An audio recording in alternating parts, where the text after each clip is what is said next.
Margaret Thompson sat at her small kitchen table, surrounded by tiny piles of coins and crumpled bills. Her weathered hands moved slowly as she counted each penny for the third time that evening. £1, £2, £3. She had been saving every spare coin from her monthly pension for 6 long months. Tonight she finally had enough. £70.80. It was exactly what she needed for dinner at the Golden Crown, the most elegant restaurant in all of London. Margaret's heart fluttered with excitement and nervousness as she carefully placed the money back into her worn leather purse. The same purse William had given her on their first wedding anniversary, 47 years ago. Tonight was December 15th, and it would have been William's 75th birthday. Every year since he passed away 5 years ago, Margaret had tried to think of special ways to honor his memory. She had visited his grave with fresh flowers, cooked his favorite meal, and even watched his beloved football matches on television. But this year felt different. This year, she wanted to do something truly special. Margaret walked to her bedroom and opened the old wooden wardrobe that still smelled faintly of William's aftershave. She pulled out her best dress, a simple navy blue one with small white buttons, that she had worn to church every Sunday for the past 10 years. It was not fashionable or expensive, but it was clean and pressed. She had washed and ironed it twice this week. Wanting everything to be perfect, she sat on the edge of her bed and carefully put on her stockings, being extra gentle so they would not tear. Her hands were not as steady as they used to be, and it took her longer than usual. Next came her black shoes, the ones she had polished 3 times that afternoon until they gleamed like mirrors. They were old but comfortable, and she knew she would need to walk several blocks from the bus stop to the restaurant.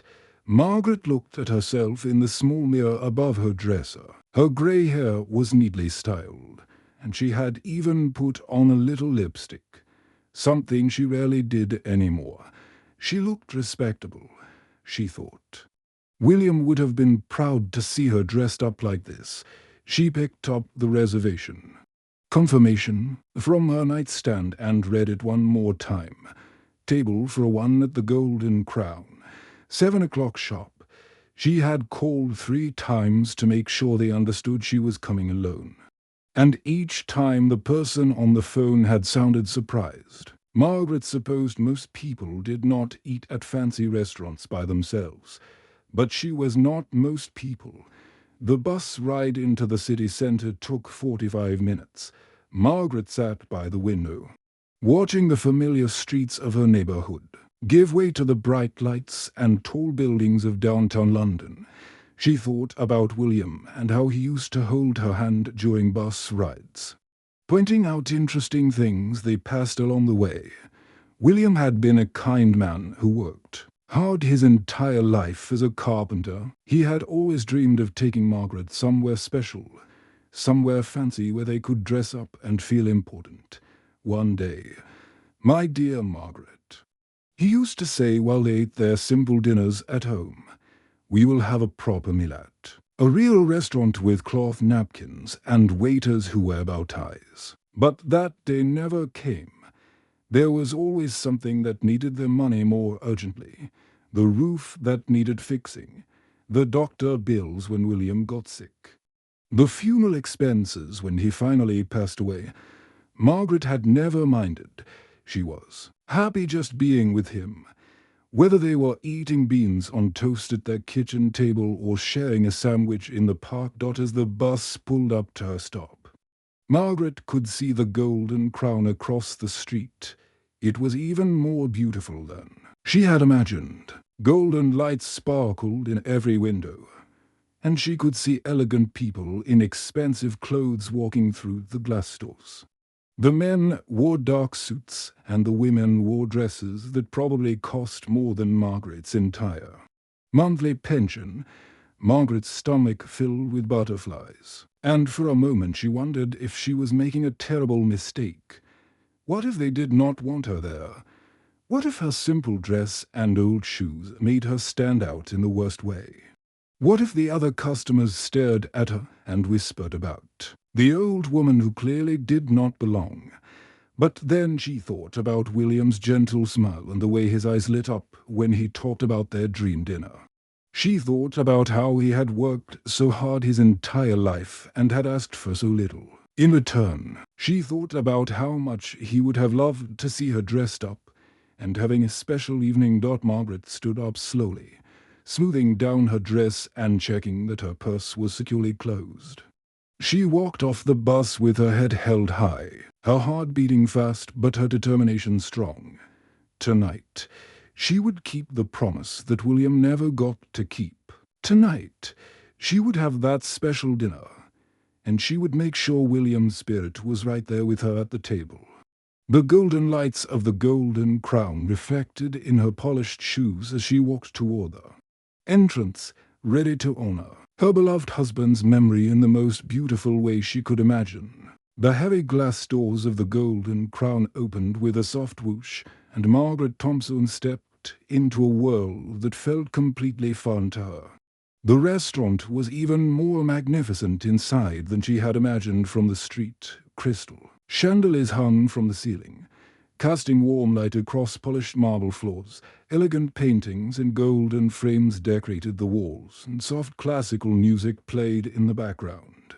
But the beauty of the place was quickly overshadowed by the feeling that everyone was staring at her. Margaret noticed how the other guests were dressed in expensive suits and glamorous dresses, their jewelry sparkling under the chandelier light. She suddenly felt very aware of her simple navy blue dress and her old black handbag. At the reception desk stood a young woman with perfectly styled blonde hair and bright red lipstick. Her name tag read Emily, and she wore a crisp black uniform that looked brand new. Emily was greeting a wealthy-looking couple with a warm smile, laughing at something the man had said. But when she noticed Margaret waiting behind them, her smile disappeared completely. Emily's eyes traveled slowly from Margaret's grey hair down to her polished but clearly old shoes. Her expression changed from professional friendliness to cold judgment in just a few seconds. Behind the reception desk, two waiters in white shirts and black bow ties had stopped their conversation to look at Margaret. As well, one of them nudged the other and whispered something that made them both smirk. Margaret felt her cheeks grow warm, but she forced herself to walk forward with as much dignity as she could manage.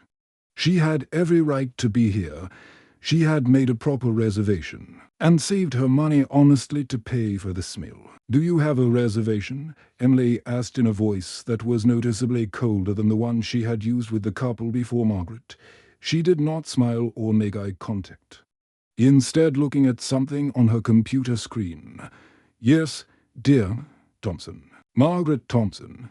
Margaret replied as gently as she could, even though her heart was beating fast with nervousness. She reached into her handbag and pulled out the confirmation paper she had printed at the library, handling it carefully so it would not wrinkle. Emily took the paper with obvious reluctance, as if she did not want to touch something that belonged to Margaret. She typed slowly on her computer, taking much longer than necessary to find the reservation. Margaret could see other staff members gathering near the kitchen door, all of them looking in her direction and whispering among themselves. "I see," Emily finally said, her voice flat and unwelcoming. "Follow me," instead of leading Margaret to one of the beautiful tables by the large windows where other diners were enjoying their meals. Emily walked toward the back corner of the restaurant. The table she stopped at was small and cramped, squeezed between a large potted plant and the swinging door that led to the kitchen. Every few seconds, servers pushed through the door carrying trays of food, and Margaret could hear the loud clatter of dishes and the shouting of cooks from the kitchen. Margaret looked round and noticed that all the other single diners were seated at much better tables with lovely views of the street or the restaurant's beautiful interior, but she said nothing. She simply sat down in the uncomfortable chair and placed her handbag carefully on the floor beside her. The table was set with beautiful white linen, sparkling silverware, and a small vase with fresh flowers. Despite the poor location, Margaret felt a moment of joy. William would have loved to see these elegant place settings and the fine crystal glasses that caught the light so beautifully. A waiter approached her table with heavy footsteps and an expression of clear impatience. His name tag read James, and he appeared to be in his 30s, with dark hair and a mustache that was meant to make him look sophisticated. He dropped a large leather menu on the table with a loud thud, causing the water glasses to shake. "Here," he said curtly, without making eye contact or offering any greeting. He turned to walk away immediately, as if he could not wait to get away from Margaret's table. "Excuse me," Margaret said politely, raising her voice slightly so he could hear her over the kitchen noise. "Could I please see the wine list?" James stopped and turned round slowly, his eyebrows raised in what looked like disbelief. He stared at Margaret for a long moment, taking in her simple appearance and modest clothing. "Are you sure you want to see that?" he asked in a tone that was barely polite. "It's quite expensive." Margaret felt her face burn with embarrassment and shame. She had never been spoken to so rudely in her entire life. Even when she was a young woman working as a cleaner, people had treated her with basic respect. But she thought of William's kind face and his gentle voice telling her that she deserved to be treated.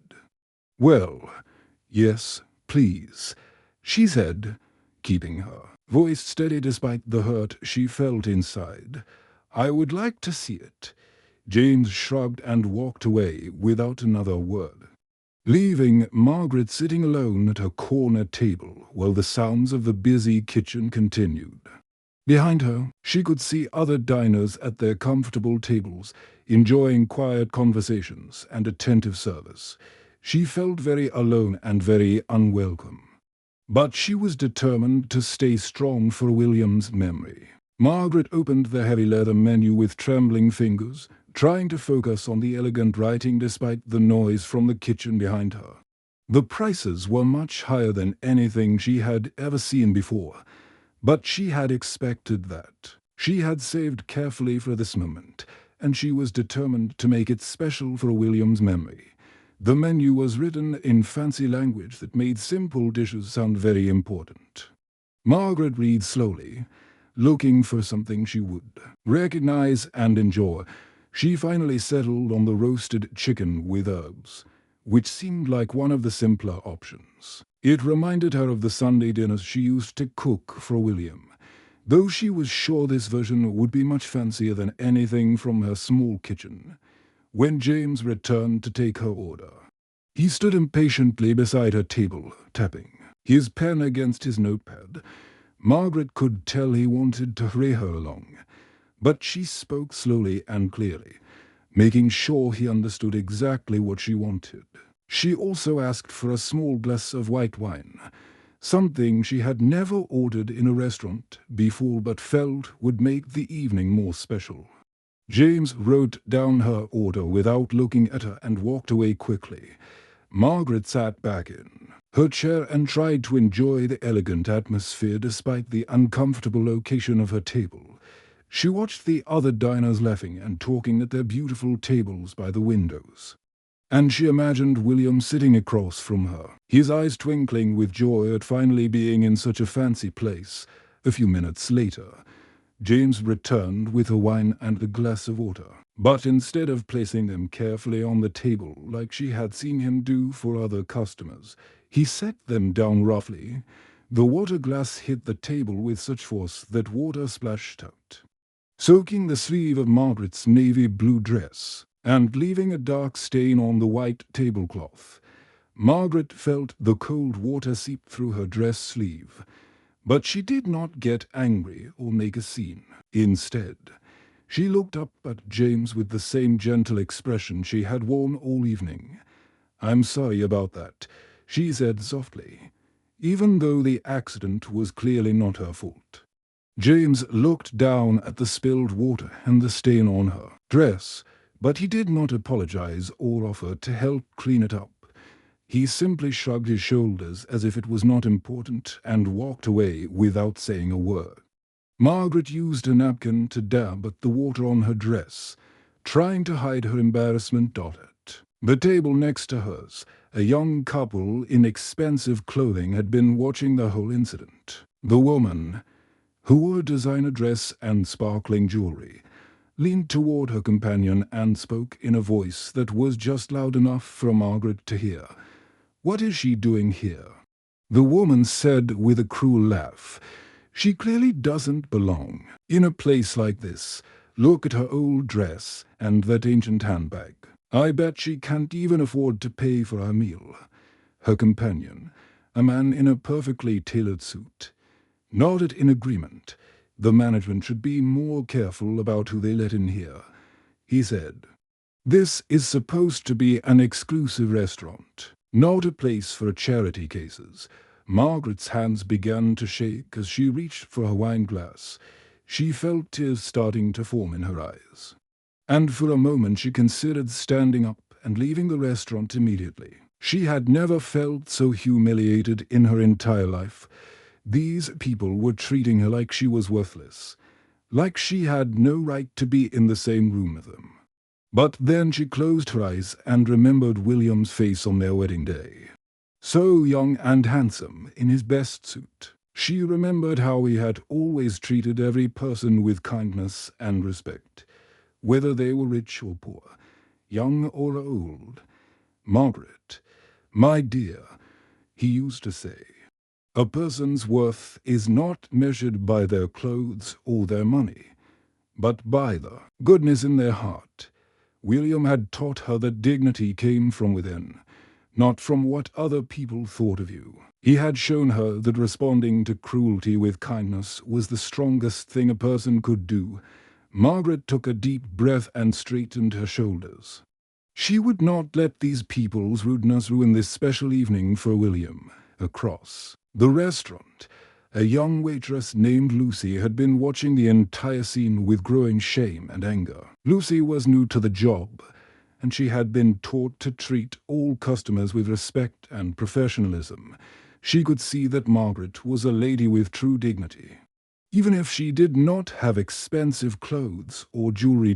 Lucy watched how Margaret handled the spilled water with grace, how she spoke politely to James even when he was rude to her, and how she maintained her composure when the couple at the next table made their cruel comments. Lucy felt ashamed of her colleagues and wished she had the courage to speak up and defend the elderly woman.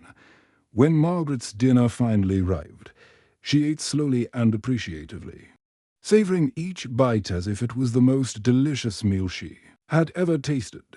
She ignored the continued stares and whispers from other diners and focused on the memory of William, imagining his joy at seeing her in such a beautiful place. Despite everything that had happened, Margaret left a generous tip on the table and thanked James politely when he brought her check. As she walked toward the exit, she stopped at the reception desk where Emily was still standing. "Thank you for a lovely evening," Margaret said to Emily, her voice filled with genuine warmth and gratitude, as if she had truly enjoyed every moment of her visit. Robert Hamilton was enjoying his morning coffee in his large office above the Golden Crown when his phone began ringing frantically. His assistant, Sarah, was calling from the front desk downstairs, and her voice sounded panicked in a way he had never heard before. "Sir, you need to come down immediately," Sarah said, her words tumbling out quickly. "And please bring your reading glasses. There's something in the morning newspaper that you absolutely must see right away." Robert set down his coffee cup and walked quickly down the stairs to the main restaurant. Sarah was standing behind the reception desk, holding the morning edition of the London Times with both hands. Her face was pale, and Robert could see that. Her hands were shaking slightly. "What's wrong?" Robert asked. reaching for the newspaper. "You look like you've seen a ghost." Sarah pointed to the front page with a trembling finger. "Look at this, sir. Look at the headline and the photograph." Robert put on his glasses and looked down at the newspaper. His heart stopped when he saw the large photograph taking up most of the front page. It showed an elderly woman in a simple blue dress, smiling kindly at the camera. The headline above the photo read in bold letters, "Retired Judge Margaret Thompson, community hero, celebrates late husband's birthday alone at city restaurant." Robert recognized the woman immediately. It was the same elderly lady who had eaten dinner at his restaurant the night before, the same woman his staff had treated so poorly, seating her at the worst table and serving her with obvious rudeness and disrespect. With growing horror, Robert began reading the article. Margaret Thompson was not just any ordinary customer. She was one of the most respected people in all of London. For 40 years, she had served as a judge in the city courts, helping thousands of families through difficult times. She had donated millions of pounds to local charities, often giving money quietly without wanting any recognition or praise. The article described how Margaret had worked tirelessly to improve the lives of poor families, how she had helped build schools and hospitals, and how she had spent her retirement years volunteering at homeless shelters and food banks. Everyone who knew her described her as a woman of extraordinary kindness and dignity. But the worst part was yet to come. The article went on to explain that Margaret had been celebrating what would have been her late husband's 75th birthday. She had saved money from her small pension for months just to afford one special dinner at a fancy restaurant. Something her husband had always dreamed of doing but never had the chance to experience. Robert felt sick to his stomach as he realized what had happened. His restaurant had treated this wonderful woman like she was not important, like she did not deserve basic respect and kindness. They had judged her by her simple clothes and old handbag, never bothering to see the true person underneath. But the story was far from over. Sarah's phone began ringing, and she answered it with a shaking voice. After listening for a moment, she hung up and looked at Robert with wide, frightened eyes. "Sir, there's more," she said. "Someone filmed what happened last night. A customer recorded James being rude to the elderly lady, and they posted the video on social media. It's spreading everywhere." Robert grabbed his own phone and quickly searched for the video. It was easy to find because hundreds of people had already shared it. The video showed James roughly setting down Margaret's water glass, causing it to spill on her dress. It showed him being dismissive and rude when she asked questions. Most importantly, it showed Margaret responding with grace and kindness even when she was being treated terribly. The comments under the video were filled with anger and disgust. People were calling the Golden Crown a disgraceful establishment. They were saying that any restaurant that would treat an elderly woman so poorly did not deserve to stay in business. The video had been viewed thousands of times in just a few hours, and the number was growing rapidly. Robert's phone began ringing. Constantly, one call after another brought the same message. Customers were canceling their reservations. People who had planned to celebrate anniversaries, birthdays, and special occasions at the Golden Crown were taking their business elsewhere. Within just a few hours, the restaurant had lost dozens of bookings. By afternoon, news reporters had gathered outside the restaurant. Television cameras were set up on the sidewalk, and journalists were asking anyone who walked by what they thought about the way Margaret Thompson had been treated. The story was being broadcast on every local news channel, and Robert knew it would soon spread to national television as well. Robert sat in his office, staring at the newspaper photograph of Margaret's kind face. He realized that his restaurant had made a terrible mistake that went far beyond just losing business. They had hurt a wonderful person who deserved only respect and kindness. They had failed to see past her appearance to recognize the true dignity and worth of her character. Robert knew he had to do something to make this right. Not just because his business was suffering, but because it was the right thing to do. He asked Sarah to find Margaret Thompson's address, and then he drove to the flower shop to buy the most beautiful bouquet he could find. That evening, Robert stood outside Margaret's small flat, holding flowers and a handwritten letter of apology, hoping it was not too late to begin making amends for the terrible way his restaurant had treated such a remarkable woman. Robert Hamilton stood nervously outside the small brick building where Margaret Thompson lived. Her flat was on the second floor of a modest apartment building in a quiet neighborhood, far from the expensive areas where most of his restaurant customers lived. He clutched a large bouquet of white roses in one hand and a handwritten letter in the other, his heart beating fast with anxiety about what he would say. The building was old but well maintained, with clean windows and a tidy front garden. Robert climbed the narrow stairs slowly, rehearsing his apology in his mind. He had never felt so ashamed of his restaurant or his staff. When he reached Margaret's door, he took a deep breath and knocked gently. The door opened after a few moments, and there stood Margaret Thompson. She was wearing a simple grey sweater and had her hair neatly arranged, just as she had the night before. But what struck Robert most was her expression, despite everything that had happened. Despite the cruel treatment she had received, her eyes were still kind and her smile was still gentle. "Mrs. Thompson," Robert said, his voice shaking slightly, "I'm Robert Hamilton, the owner of the Golden Crown restaurant. I've come to apologize for the terrible way my staff treated you last night." Margaret looked at the flowers in his hands and then back at his face. She could see that he was genuinely upset and sorry for what had happened. "Please, come in," she said warmly, stepping aside to let him enter her small flat.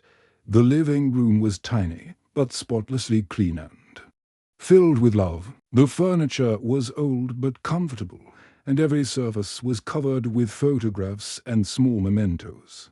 Robert noticed immediately that most of the photos showed Margaret and a kind-looking man who must have been her husband William. But there were also many pictures of Margaret helping other people in the community. "Would you like some tea?" Margaret asked, gesturing for Robert to sit on the small sofa. "I was just making a pot." As Margaret prepared the tea in her compact kitchen, Robert looked more closely at the photographs around the room. He saw pictures of Margaret and William serving meals to homeless people at a local shelter. There were photos of them visiting elderly patients in the hospital, reading to children at the library, and helping to build houses for poor families on the mantelpiece above the fireplace. Robert noticed several awards and certificates. One was from the city government, thanking Margaret for her 40 years of service as a judge. Another was from a children's charity, recognizing her generous donations. There was also a photo of Margaret receiving an award from the mayor for her volunteer work with homeless families. Margaret returned with 2 cups of tea and sat down across from Robert. Her movements were slow and careful, and Robert could see that her hands were slightly arthritic. He felt even more ashamed when he thought about how roughly James had treated this gentle, elderly woman. "Mrs. Thompson," Robert began, his voice filled with genuine remorse, "I cannot begin to tell you how sorry I am. When I read the newspaper this morning and learned who you really are, I was horrified. But even if you hadn't been a respected judge and community leader, you still deserved to be treated with kindness and respect." Margaret sipped her tea quietly, listening to Robert's words with the same patient attention she had once given to people in her courtroom. "We were wrong to judge you by your appearance," Robert continued. "You showed us what real class looks like. It doesn't come from expensive clothes or fancy jewelry. It comes from the heart. From how we treat other people, especially when they're not treating us well. Margaret smiled gently and set down her teacup. Everyone makes mistakes. Dear, she said in her soft voice, what matters is not what we did wrong, but what we choose to do next to make things right. Robert was amazed by her grace and forgiveness. Even after being treated so poorly, she was willing to give him a chance to make amends. He asked Margaret if she would consider returning to the Golden Crown as his honored guest. But more importantly, he promised to completely change how his staff treated customers. I want to train every person who works at my restaurant, Robert said earnestly. I want them to understand that every customer deserves respect and dignity, no matter what they look like or how much money they have. Margaret agreed to help Robert make these changes. Over the following week, she worked with him to develop a training program for all the restaurant staff. She taught them that true hospitality meant seeing the person behind the appearance, treating everyone with kindness, and understanding that they never knew what struggles someone might be facing. A week later, Margaret returned to the Golden Crown this time. Emily greeted her with a warm smile and genuine respect.